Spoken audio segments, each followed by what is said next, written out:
بسم اللہ الرحمن الرحیم۔ السلام علیکم۔ نبیوں کے امام یوٹیوب چینل کے سامعین کو چینل پر خوش آمدید۔ حضور صلی اللہ علیہ وآلہ وسلم نے فرمایا کہ موت کا ایک دم آنا افسوس کے لائق ہے کہ مرنے والا نہ کچھ کہہ سکے اور نہ کچھ کر سکے۔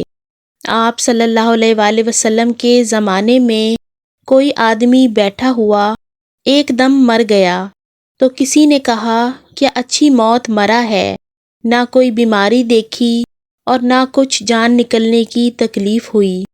حضور صلی اللہ علیہ وآلہ وسلم کو جب اس بات کا کہنا معلوم ہوا تو آپ صلی اللہ علیہ وآلہ وسلم نے اس آدمی سے فرمایا کہ تیرے پاس کیا ثبوت ہے کہ اچانک ایک دم مرنے سے اس کو تکلیف نہیں ہوئی؟ اگر اللہ تعالیٰ اس کو اس حال میں موت دیتا کہ وہ بیماری کی تکلیف اٹھاتا تو اس کے سب گناہ معاف ہو جاتے۔